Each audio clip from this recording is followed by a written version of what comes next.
que verbo mata carita. ¿Cuántos sabían eso? A ver, hombres, ¿cuántos está comprobado que verbo mata carita? ¿No? Algunos de aquí yo creo que por algún otro medio hubiera sido imposible conseguir pareja, ¿verdad? ¿Vamos? Pero no es cierto, no luego por ti, vamos, sino él me ha platicado de algunas personas, ¿verdad? Miren, hermanos, hoy quiero compartir con ustedes algo que estoy convencido que es un principio que la iglesia de Cristo ha dejado de lado o que ha descuidado. Quiero pedirte que me acompañes a la primera carta de Corintios, por favor. Primera carta a los Corintios, capítulo 2.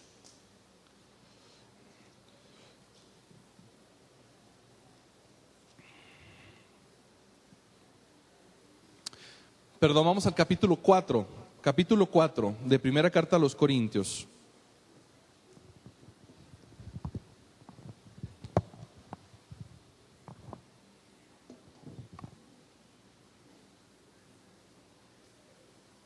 Y antes de comenzar, me gustaría comenzar con una oración.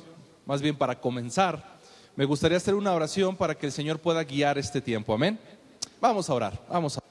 Gloria a Dios. Miren, hermanos, en el reino terrenal, déjenme decirles que los políticos, ¿cómo es que llegan al poder? ¿Cómo es que los políticos logran alcanzar un lugar en el Senado, en el gobierno, en algún cargo público? ¿Cómo es que los políticos llegan a ese lugar? ¿No es en base a sus discursos, a sus palabras, a su demagogia? ¿Verdad?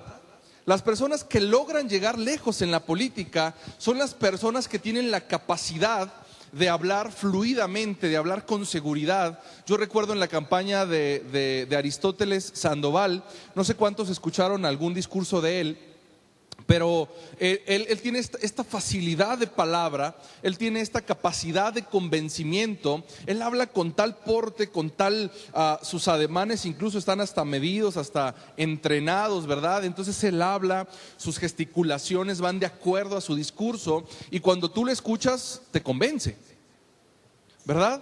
Y esas personas son las que logran llegar a puestos importantes en el gobierno. En el tema de las relaciones, varones, no me dejarán mentir, ¿verdad? Que para conquistar a una mujer no solamente se necesita estar muy guapo, ¿verdad? ¿Qué más se necesita para poder conquistar a una dama, caballeros? Ser caballeroso, pero algo que es muy importante, ¿verdad? Es la forma en que tú les hablas, ¿verdad? La forma en que nosotros los hombres a veces hablamos a las mujeres, eso determina mucho en la relación, ¿verdad? Porque gracias a Dios, que las mujeres no se fijan tanto en el físico, ¿verdad? Gloria a Dios.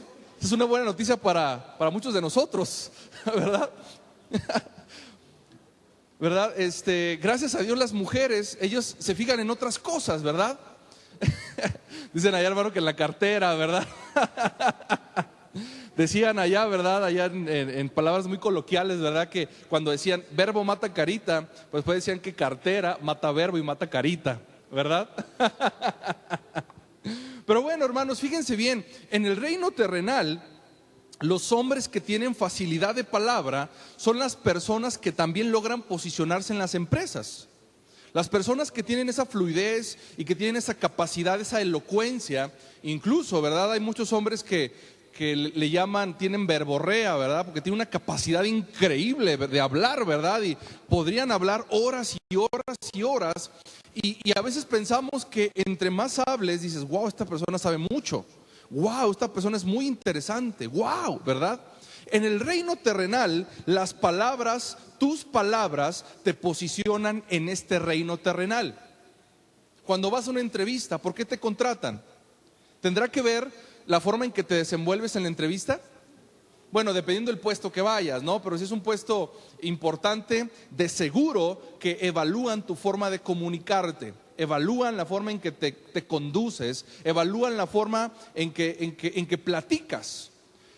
Pero escucha esto, ¿qué sucede en el reino de los cielos? primera carta a los Corintios capítulo 4, versículo 20. En este mundo puedes llegar a ser grande por la calidad de tus palabras. Lo voy a repetir. En este mundo, en este reino terrenal, tú puedes llegar a ser grande por la calidad de tus palabras. Dicen por ahí, prometer no empobrece, ¿verdad? Hay mucha gente que tiene esa facilidad de hablar. Pero fíjate que dice Corintios capítulo 4, versículo 20. Dice, porque el reino de los cielos no consiste en palabras, sino ¿en qué? En poder. Lo voy a volver a leer. Porque el reino de los cielos no consiste en palabras, sino en poder. Hay una versión de la traducción lengua actual que dice, cuando alguien pertenece al reino de Dios, ¿cuántos de aquí pertenecen al reino de Dios? A ver, levanta su mano. Amén, gloria a Dios, ¿verdad? Fíjate, cuando alguien pertenece al reino de Dios, lo demuestra por lo que hace y no solo por lo que dice. ¿Sabes, hermano, que la iglesia de Cristo, el reino de los cielos aquí en la tierra, está atravesando por un conflicto muy grave? Nos falta ser congruentes. La iglesia de Cristo, ¿verdad?, dice una cosa y muchas ocasiones hacemos otra de la que decimos hacer. Una ocasión fuimos a predicarle a una persona a su casa, ¿verdad? Fuimos con una señora y recuerdo que llegamos ahí a su casa y nos recibió muy amables y le dijimos, bueno, es que quisiéramos compartir con usted algo de la Biblia. Y me dice, ustedes son los cristianitos. Nosotros somos hijos de Dios. Dice, no, mira, yo ya estoy harta de los cristianos. Porque vienen y nomás me critican mis imágenes, me critican mi fe, me critican esto y son bien duros para juzgar y son así y así y son el otro, ¿verdad? Los cristianos presumimos el amor de Dios, presumimos reflejar las características de Dios, pero al momento de la práctica muchos no lo hacemos. Lo decimos, lo enseñamos, ¿verdad? Ama a tu prójimo. ¿Cuántos saben que la Biblia dice ama a tu prójimo? ¿Cuándo fue la última vez que le diste algo a tu prójimo, que lo ayudaste, que le diste un consejo, que le diste una bendición? Lo decimos, lo enseñamos. Muchos de nosotros creemos conocer la verdad que está en la Biblia, ¿verdad? Y hasta le enseñamos a otras personas, ¿verdad? Y le decimos a la gente, es que está escrito, no robarás. Y a veces muchos cristianos no diezmamos y le robamos al Señor. La iglesia de Cristo y el principio que les quiero compartir el día de hoy en el reino es que en el reino de Dios no serás medido por lo que dices. No serás evaluado, es decir, sí daremos cuenta de lo que hablamos, pero quiero decir que las personas no se hacen grandes en el reino por su capacidad de hablar. Yo quiero decirte, incluso en la iglesia sucede este fenómeno. ¿Cuál es el ministerio más reconocido en las iglesias? ¿Quiénes son las personas que se hacen más famosas en las iglesias? ¿No son los predicadores? Luego los predicadores los invitan a la televisión y la televisión llenan, y eso no está mal. Pero la iglesia reconoce más los ministerios y mucha gente sueña con ser predicador y poca gente sueña con ser servidor, ¿verdad? Porque, ay, qué bonito hable, yo quiero ser como él, ¿verdad? Pero vemos a la gente que está trapeando ahí el agua, que se encharcó y pocas veces decimos, ay, yo quisiera ser como él, ¿verdad? Pero hermano, en el reino de Dios, las personas, lo repito, no seremos medidas, o nuestra grandeza no está en relación de qué tanto hablamos, de qué tanto sabemos, de qué tanto enseñamos. En el reino de Dios se demuestra lo que crees por lo que haces. Lo que tú haces define lo que crees. Lo vamos a ver. Acompáñame por favor, Mateo capítulo 21, versículo del 28 al 32.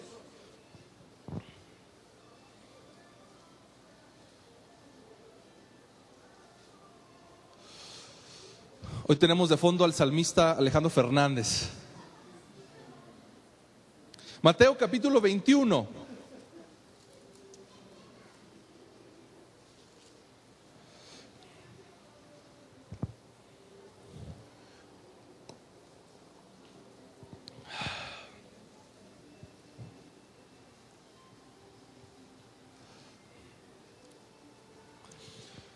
A ver, mujeres, antes de leer tengo una pregunta.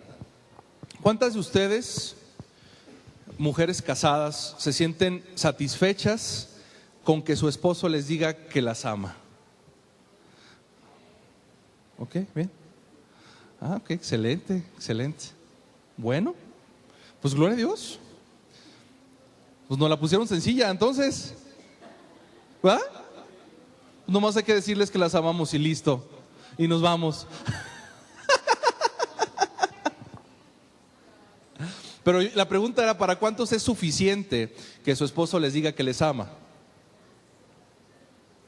¿Qué preferirían? ¿Que les dijera qué tan bellas son y qué tanto las aman? ¿O que se los demostraran con hechos? Que las cuidaran, que las respetaran. A ver, mujeres, no se puede todo en esta vida. No están tan exigentes. No es cierto, mujeres. Fíjense bien, las palabras sin hechos se las lleva el viento. Las palabras sin hechos son mentira. Fíjate bien lo que dice esta palabra, Mateo capítulo 21. Dice la escritura del versículo 28 al 32. ¿Pero qué os parece?, pregunta Jesús. Un hombre tenía 2 hijos, y acercándose el primero le dijo: Hijo, ve hoy a trabajar en mi viña. Respondiendo él dijo: No quiero. Pero después, arrepentido, fue. Y acercándose al otro le dijo de la misma manera. Y respondiendo él dijo: Sí, Señor, yo voy. Y no fue. La pregunta que hace Jesús es: ¿cuál de los dos hizo la voluntad de su padre? Dijeron ellos: el primero. Jesús les dijo: de cierto os digo que los publicanos y las rameras van delante de vosotros al reino de Dios. Porque vino a vosotros Juan en camino de justicia y no le creísteis. Pero los publicanos y las rameras le creyeron. Y vosotros, viendo esto, no os arrepentisteis después para creerle. Yo tengo una pregunta, hermano. ¿Cuál de los 2 hijos hizo lo correcto? Uno, le dijeron: hijo, ve a trabajar. Él respondió: no quiero. Y después solito se arrepintió y fue a trabajar. El segundo le dijeron: hijo, ve a trabajar. Él dijo: sí, sí voy. Y no fue a trabajar. La pregunta es: ¿cuál de los 2 hizo lo correcto? ¿Seguros? ¿Sí? ¿El primero? ¿A cuántos de ustedes les gustaría o piensan que es correcto que cuando le das una orden a tu hijo te diga: no voy? ¿Cuántos piensan que eso es correcto?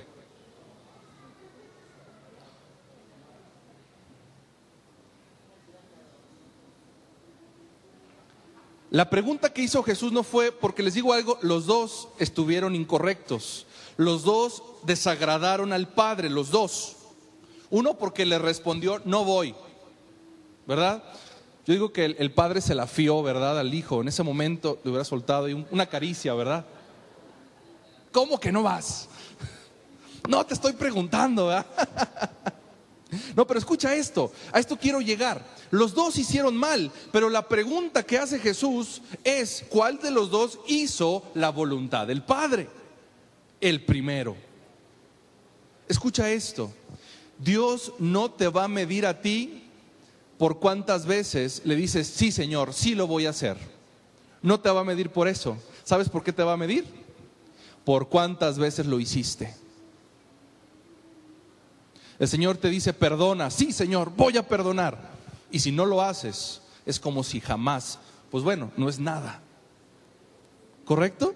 En el reino de los cielos, hermano, no se mide la intención del corazón. Es que la intención es lo que cuenta. Eso en el reino de los cielos no aplica. En el reino de los cielos, qué es lo que cuenta? Lo que haces, lo que tú haces. Quiero ponerte otro ejemplo, por favor. Ahí mismo, acompáñame a Mateo, pero capítulo 7. Mateo capítulo 7.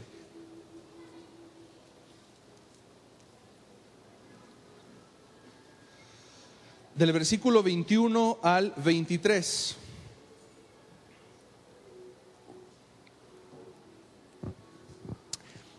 Este pasaje quiero pedirles que pongan mucha atención, porque este pasaje siempre se confunde, siempre se malinterpreta, y muchas personas usan este pasaje para defender la pérdida de la salvación. Pero quiero que pongas atención y te vas a dar cuenta, con la simple lectura la Biblia se va a interpretar ella sola. ¿Correcto? Este pasaje no es confuso, este pasaje no es difícil de entender, solamente hay que aprender a leer, ¿verdad? Mateo capítulo 7, del versículo 21 al versículo 23. Este pasaje, incluso entre semana me lo preguntaron varias veces. Oye, ¿y aquí qué significa esto? Lo voy a explicar. Dice la Escritura: no todo el que me dice Señor, Señor, entrará en el reino de los cielos, sino el que hace la voluntad de mi Padre que está en los cielos. Ya ve, pastor, la salvación se puede perder. Ya ve, pastor, aquí dice claramente que muchos cristianos no van a ir al cielo. Ahí dice claramente, pastor.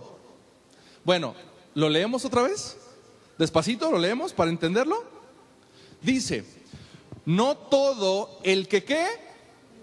El que me dice el reino de los cielos no consiste en palabras, sino en poder. Escucha esto: no todo el que me dice Señor, Señor, entrará en el reino de los cielos, sino ¿quién? ¿El que qué? El que hace. Si yo digo que soy cristiano y no hago, entonces no soy cristiano. Si yo digo que soy hijo de Dios y no hago, entonces no soy hijo de Dios. Porque el reino de los cielos no consiste en palabras, sino en poder, sino en acción. La palabra poder en el griego es la palabra dunamis. La palabra dunamis es una palabra que significa generador. Incluso yo, cuando era niño, yo tenía una bici que me compré con mucho esfuerzo, y bueno, y mi mamá fue ese esfuerzo que yo tuve. Lo compré con mucho esfuerzo y mi mamá fue el esfuerzo, ¿verdad? Mi mamá me regaló una bici que, yo quería tanto esa bici, y ahorré como 500 pesos de aquel tiempo, eran piedrólares en aquel tiempo, ¿verdad? Para comprarme un dínamo. ¿Alguien sabe cuáles son esos? Eran como unas bobinas, no sé si todavía existan, yo creo que ya no, yo creo que ya las pilas sustituyeron eso, pero ponías, era como una bobina que la ponías en la llanta trasera, y al momento de que daba vuelta la llanta prendía la luz enfrente, o sea, generaba electricidad. El problema era que si dejabas de patalear, pues la luz ya no prendía, ¿verdad? Entonces estabas tú todo el tiempo dándole duro, para que... Y yo lo usaba en el día, entonces imagínate, ¿verdad? Pero la palabra dunamis quiere decir generador. Un cristiano que camina en el poder de Dios es un creyente que hace, que actúa, que lleva la palabra al hecho, no solamente que lo sabe, que lo conoce. ¿Cuál es la principal característica de si yo le llamo Señor a una persona, qué tengo que hacer por consiguiente? Obedecerle. Dice el Señor: muchos me dirán Señor, pero solamente aquellos que me obedecieron como Señor son los que van a entrar en el reino de los cielos, no los que decían ser cristianos. ¿Sí me explico? Ahí está muy claro, ¿verdad? Si tú dices algo, tienes que ser congruente. Una ocasión me platicaba un varón en una reunión que tuvimos, y me decía: pastor, quiero que hables con mi hijo, está en la adolescencia y ahorita está en el cosquilleo hormonal, y lo descubrí con una revista pornográfica. Eso fue hace mucho tiempo, ¿verdad? Porque ahora ya está el internet, ¿verdad? Ya no se ocupan revistas, ¿no? Pero y dice, lo sorprendí con una revista ahí, quiero que hables con él. Y le dije, ¿y tú qué le dijiste? Le dije que esto estaba mal, que él iba a hacer daño, que interrumpía su comunión con Dios. ¿Y qué te dijo él? No me quería decir. ¿Qué te dijo él? ¿Qué te respondió? Me dijo, papá, a ver, ¿cuál pornografía no quieres que es la que vea? ¿La que está debajo de tu cama o la que venden en los puestos de revista? Por eso me decía, ve, dile tú. Señores, padres, ¿dónde viene el poder en las palabras? ¿En dónde viene? ¿En lo que dices? El ejemplo trae poder. Hechos capítulo 1 versículo 1 dice, vamos a leerlo, Hechos capítulo 1 versículo 1.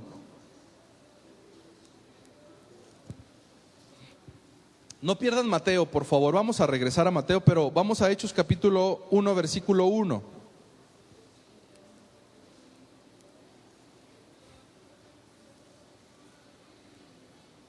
¿Qué dice ahí? Fíjate lo que dice la escritura. En el primer tratado, oh Teófilo, ahí está un nombre para sus hijos, aquellos que están por tener, ¿verdad?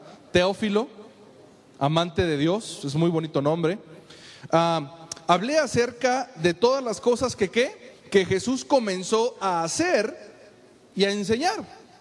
¿Cómo era la metodología de Jesús para enseñar?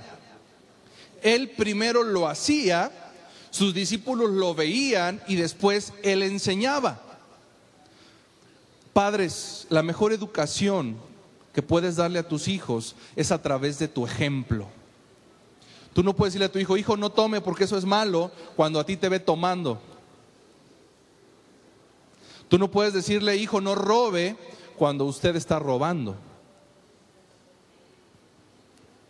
Hijo, respéteme, así como yo respeto a los que se me meten cuando voy manejando. ¿Cuántos podrían decirle eso a sus hijos? Hijo, tiene que dedicarse a la lectura. ¿Sabes cómo el hijo le nace las ganas por leer? Yo cuando estoy en mi oficina, a Rebeca le gusta estar mucho conmigo, ¿verdad? Y ella está ahí y yo estoy leyendo la Biblia y ella de repente agarra un libro que, o sea, en mi librero hay unos libros en mi librero. Ella toma uno de esos libros, ¿verdad? Lo toma y me pide que la siente en la silla y ella lo abre y aunque no tiene ni idea de qué dice, porque a veces ni yo tengo idea de qué dice, ¿verdad? Pero ella lo abre, ¿verdad? Y se pone así y empieza como a balbucear, porque ella está viendo que papá está leyendo y se le hace interesante y ella quiere leer. Jesús utilizó este método. La gente veía a Jesús y se sorprendía porque decía, oye, es que enseña con autoridad, no como los fariseos. Porque Jesús decía, ama al prójimo, y veían a Jesús dando pan al que tenía hambre, dando su capa a aquel que necesitaba. Y la gente decía, wow, esta persona tiene autoridad porque lo que enseña, él lo hace primero. Los fariseos hablaban tan bonito, ellos conocían la ley tanto, y Jesús le dice al pueblo, ¿verdad? Jesús le dice al pueblo, miren, los fariseos son los que más saben de la Biblia.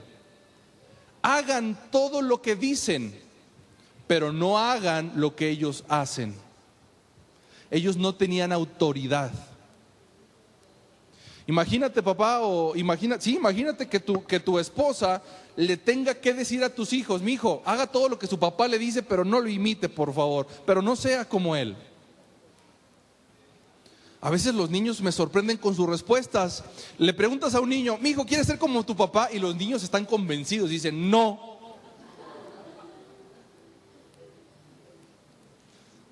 ¿Verdad? Mi hijo, ¿usted quiere ser como su padre? No. Hay que ser congruentes, hermano. En el reino de los cielos, la incongruencia es falta de fe. La incongruencia en el reino de los cielos es falta de fe. Regresemos a Mateo. ¿Me están siguiendo, hermanos? ¿Están conmigo?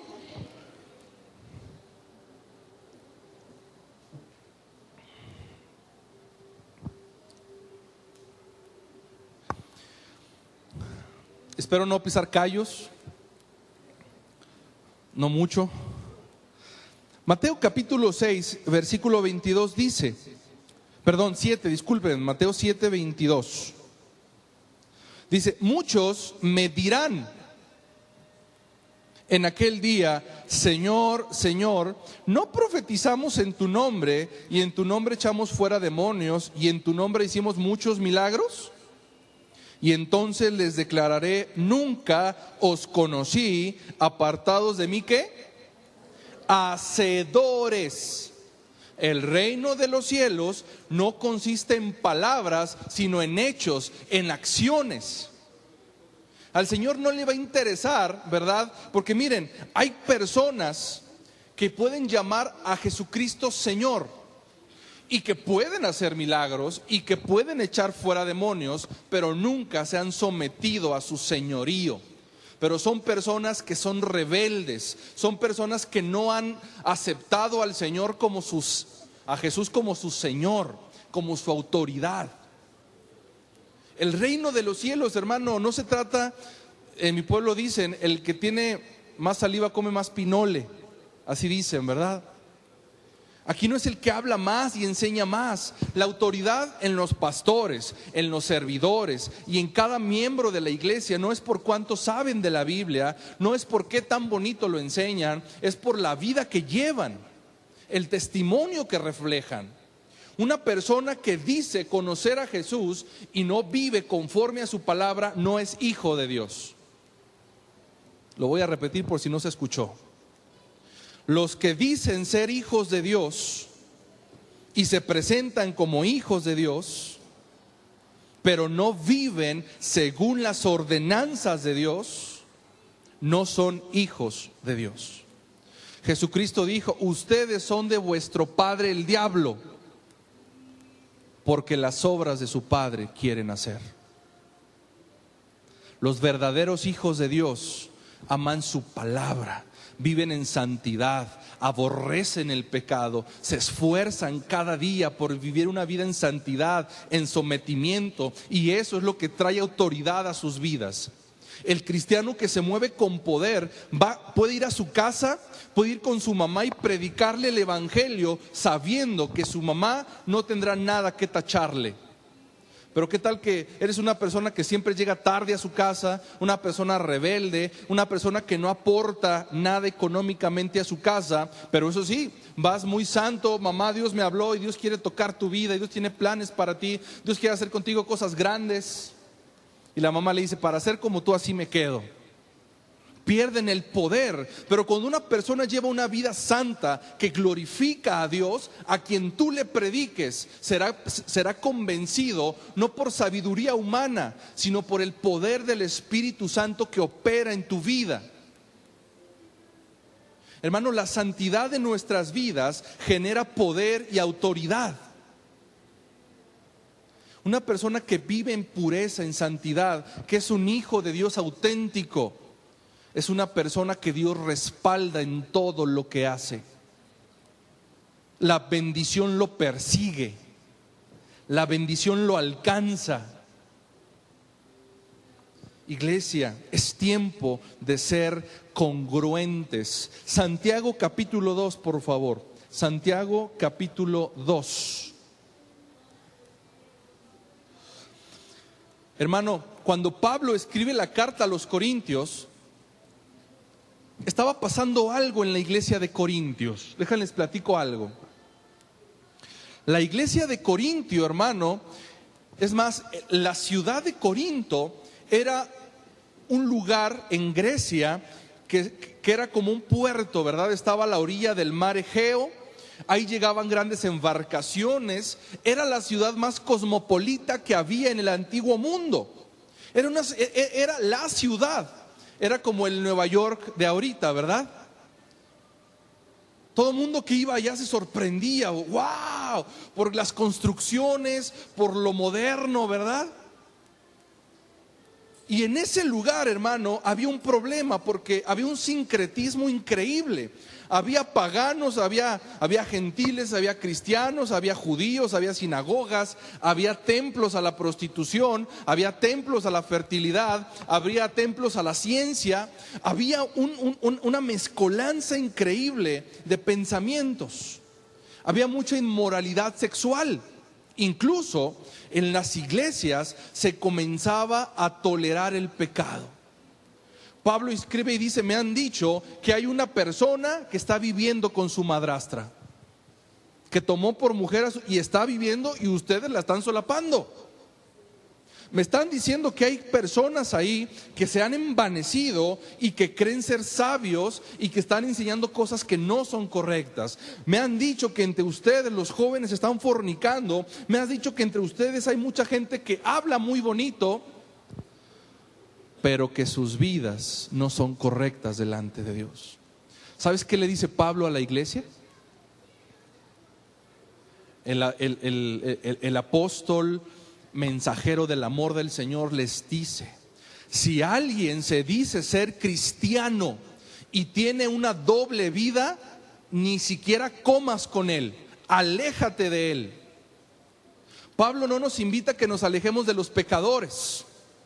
Pablo no nos invita a que dejemos el mundo, es decir, a que aborrezcamos a las personas, a los borrachos, a los adúlteros. Pablo nos invita a que les prediquemos, el Señor nos invita a que los amemos. Pero Pablo sí dice: el que dice ser cristiano, el que conoce la palabra de Dios y tiene una doble vida, con el tal ni coman, dice la Biblia. Porque no se puede ser incongruente en el reino de los cielos. O eres hijo de Dios o eres hijo del diablo. No sé qué día fuimos a comer y nos estaba atendiendo ahí una persona, y íbamos algunos hermanos, oramos antes de comer, y la persona que nos atendía, ¿verdad? El mesero nos dice: ustedes son cristianos, ¿verdad? Sí, es que los vimos orar. Ah, qué padre, ¿ustedes también? Me dice: no, yo soy cristino, me dice. Nos dijo: no, yo soy cristino. Cristino. ¿Y qué es eso? Pues es que yo conozco de la Biblia, pero ando fallo, y ahorita ando en mis cotorreos, me dice. Soy cristino. O sea, casi cristiano. Casi.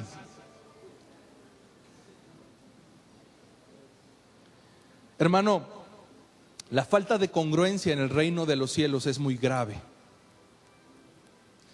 La incongruencia en el cristiano es falta de fe.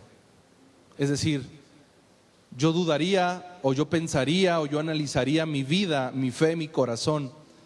Si tengo una doble vida, yo analizaría mi corazón y le pediría al Señor Jesús que entrara en mi corazón. Santiago, fíjate lo que dice Santiago, con eso quiero terminar. Versículo 14 dice: hermanos míos, ¿de qué aprovechará si alguno dice... ¿Si alguno qué? Dice que tiene fe y no tiene obras. ¿Podrá la fe salvarle? Y si un hermano o una hermana están desnudos y tienen necesidad del mantenimiento de cada día, y alguno de vosotros les dice: id en paz, calentaos y saciaos, y yo voy a orar por ustedes, ¿verdad? Pero no le dais las cosas que son necesarias para el cuerpo, ¿de qué aprovecha? Así también la fe, si no tiene obras, es muerta en sí misma. Pero alguno dirá: tú tienes fe y yo tengo obras. Muéstrame tu fe sin obras y yo te mostraré mi fe por mis obras. La forma en que tú vives demuestra lo que tú crees. Tu diario vivir gritan cuál es tu creencia. Las obras no salvan, pero las obras evidencian tu fe. Si tú eres un verdadero hijo de Dios, tus obras lo van a gritar. Si tú eres un verdadero hijo del reino de los cielos, cualquier persona lo podrá reconocer en ti. Ya no aplica eso de que yo soy cristiano de la secreta, ¿verdad? Soy infiltrado, estoy aquí en el mundo como infiltrado, ¿verdad? Nadie se da cuenta que soy cristiano, ando checando ahí a ver qué onda. Esto no aplica, hermano. Jesús nunca fue de la secreta y Él nunca mandó que sus hijos fueran creyentes de la sociedad secreta de cristianos, ¿verdad? De los infiltrados. Hermano, si tú dices amar a tu prójimo y no le ayudas a tu prójimo, estás mintiendo. Si tú le dices a tu esposa te amo, pero no la respetas, no la honras, no la cuidas, para Dios no cuenta. Si tu mujer le dice a tu esposo te amo, pero no te sujetas, no le das honra, estás mintiendo. Si tú dices tener fe, pero te atribulas cada momento que algo sale mal, te estresas, te viene la migraña, la tensión, hasta el ciático te viene, ¿verdad? El estrés. No digas que tienes fe, porque si tuvieras fe, en medio de la tormenta estarías confiando que Dios tiene el control. Porque el reino de los cielos no son palabras, sino es poder en el Espíritu de Dios. Para terminar, hermano, quiero compartirles un pasaje. Yo no lo escribí, se los quiero leer. Es Romanos, evidentemente yo no lo escribí, pero quiero decir, yo no lo modifiqué. Esta es una traducción que es la traducción de la lengua actual, y cuando yo la leí, yo dije, santo Dios, como que alguien estaba infiltrado aquí. Fíjate lo que dice, dice Romanos capítulo 2 del 17 al 27, pero lo voy a leer en esta versión. Quiero pedirte, hermano, apúntalo si quieres para que tú lo leas allá en tu casa, pero ahorita quiero que me escuches, por favor. Escucha lo que dice esta versión, ¿de acuerdo? ¿Están bien sentaditos todos? ¿Sí? ¿Están cómodos? Romanos capítulo 2 del 17 al 27.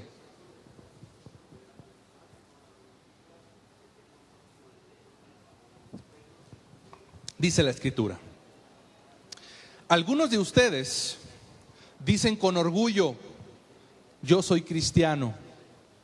Se sienten muy seguros porque tienen la Biblia y están orgullosos de su Dios. Creen saber lo que Dios quiere, y cuando estudian la Biblia aprenden a conocer qué es lo mejor. Se sienten muy seguros al decirles a los pecadores lo que deben hacer para ser salvos. Y como tienen la Biblia en la mano, se creen maestros de los ignorantes y de los inexpertos, dueños de la verdad y del conocimiento. Pero ¿cómo pueden enseñar a otros si ustedes mismos no aprenden primero? ¿Cómo pueden enseñar que no se debe de robar si ustedes mismos roban cuando no diezman? Dicen que todos deben ser fieles en el matrimonio, pero ustedes mismos son infieles hasta con el pensamiento. Odian a los ídolos, pero aman más otras cosas que a Dios. Están orgullosos de tener la Biblia, pero no la obedecen. Conocen las enseñanzas, pero no las practican, y son una vergüenza para Dios. Romanos capítulo 2, del 17 al 27. Parece Pablo que estaba describiendo a la iglesia contemporánea, ¿verdad? Parece que Pablo estaba viendo estos tiempos donde somos cristianos que decimos saber, decimos conocer, pero no hacemos nada. Iglesia, yo quiero hacer un llamado. Yo quiero hacer un llamado a tu corazón. Es tiempo de ser congruentes, lo que decimos, lo que profesamos con lo que hacemos. Jesús una ocasión dijo, en el Antiguo Testamento, el profeta dice, ¿qué es más importante? ¿Obedecer a Dios o elevar sacrificios? Segunda de Samuel. ¿Qué es más importante? ¿Obedecer o ofrecer sacrificios? ¿Qué es más importante? Obedecer. Obedecer es la acción. Tenemos que ser una iglesia congruente, que se mueva en los hechos, no solamente en las palabras. Hermanos, si en tu vida hay cosas que tienes que ajustar, si en tu vida hay cosas que tienes que dejar, el Señor dice: ustedes me llaman Padre y me llaman Señor, pero si me llaman Padre, ¿dónde está mi amor? Si me llaman Señor, ¿dónde está mi honra? Apártese de maldad todo aquel que invoca el nombre del Señor. Si tú le llamas a Jesús tu Señor, sé congruente y obedécelo. Si tú le llamas a Jesús Maestro, aprende de Él, imítalo. Y que nuestras vidas se muevan en el poder, no solamente en las palabras, en el conocimiento. Porque al final del tiempo el Señor va a revisar nuestras obras. No va a revisar qué tanto enseñamos, qué tanto aprendimos. Al contrario, entre más conocimiento habrá más demanda de obras. Amén. Iglesia, ponte de pie, por favor.